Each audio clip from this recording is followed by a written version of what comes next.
So yeah, just a quick little tutorial here. Got some music playing through my phone going into the back of the PTM-10. I guess you can go in through this front. Oh, well, I haven't really used this yet. It looks like just like a headphone jack, but you can adjust the volume here.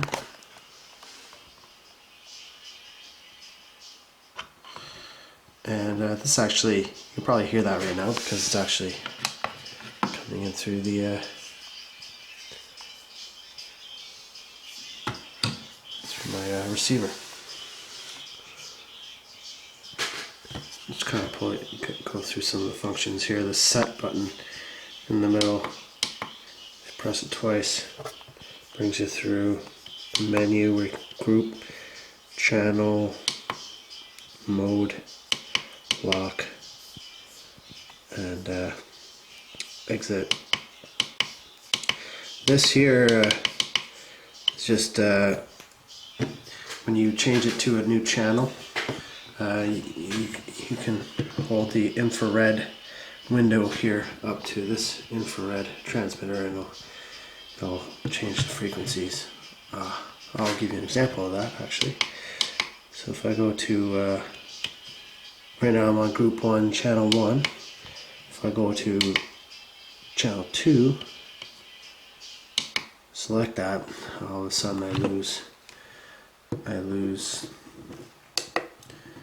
my signal, because you can see now this is 912 megahertz and my receiver is on 923.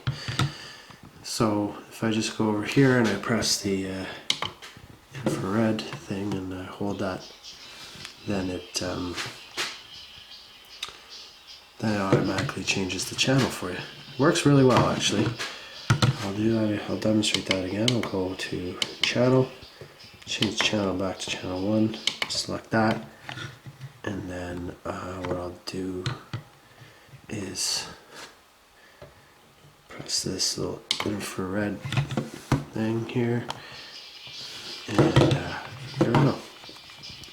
Automatically syncs it. Works really well. I don't really understand why you'd want different groups and different channels, but there you go. You can have that. There. What else is in here? The mode, you can go mono or stereo. Right now I'm using stereo. One thing to note that I've noticed that when you're using a mono feed, you have to use the right input here. The left one doesn't really give you the mono signal. So that's kind of an important detail. What about lock? I guess just if you want to lock the frequency. And it's pretty straightforward, and that's pretty much all you need to know about it. So yeah, really easy to use, and I'll just, my initial, this is a metal case here. It's right in the back. There's also the antenna that comes with it. It's really nice, and it does have a little spot in the back where you can, it's like a pad. Just, I guess if you have a really hot signal coming in there, but no, that's it works really well. And here is the case that comes with it. It comes with this extender for your antenna, some rack ears, and there's a little adapter here that I'm not using, but it comes with this nice case. So that's great. Yeah. The receiver is plastic,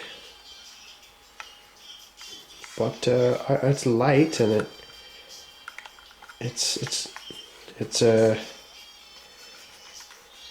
I like it. I'm going to cut to a little segment here. Oh, I should mention about these earbuds that come with it too. The earbuds are really good, actually. They look sort of like your standard earbuds that would come with like a phone or something, which they could very well be, but they're aluminum housing. They sound really, really good. And I'll cut to a little segment here of how I've managed to rig these up so that they will function more like real, like in-ear buds, like this here. Yeah, but you know what? I'll be honest. Don't even, I was sort of comparing this to the Shure transmit or in-ear set that I have here. Yeah,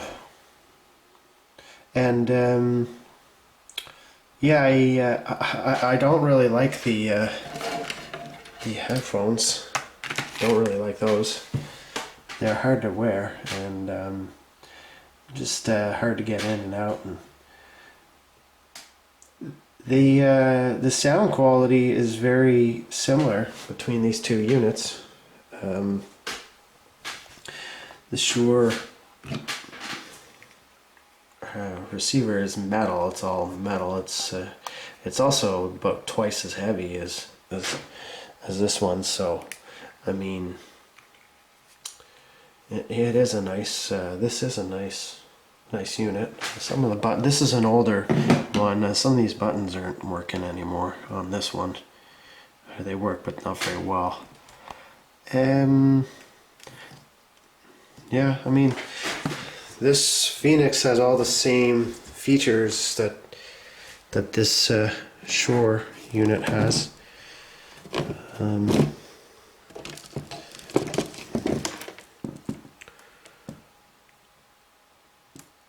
Loop out, I'm not sure what that is, but anyways, I've tried them both. I compared them both, and honestly I think I like this one better, to be perfectly honest. The receiver seems to have a little bit more balls on it. You get a little bit more volume out of it than the Shure. I think maybe the Shure, maybe the sound quality is maybe a bit better. It seems to be a slightly amount more bass with this one, but you know what, like, they're both good. I'm not saying the Shure is bad, but I'm pretty sure that one there is close to, well, these are very expensive. This here was just over 300 Canadian to get shipped to my place. And okay, so I'm trying to film the side of my head here. I have the earbuds.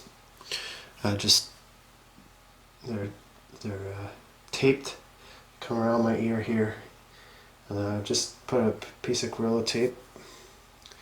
And I actually have a paper clip that is attached to the back of my shirt, and the wires are running through the paper clip. So yeah, that seems to do. It's my little cheap solution for doing this. We'll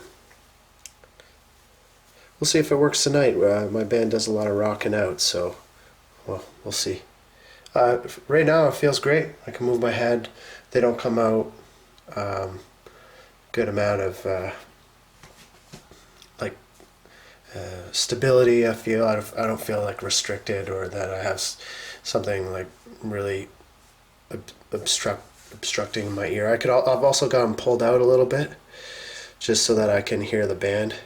I don't want to be like, I don't like the idea of being like completely isolated, because that's just not the way my band plays. All I want is to be able to not use a monitor and be able to hear myself. So this is working good. Actually, the in-ears are on right now. They're in the kitchen, and I've got the pack here and listening to some great music. So this is working out.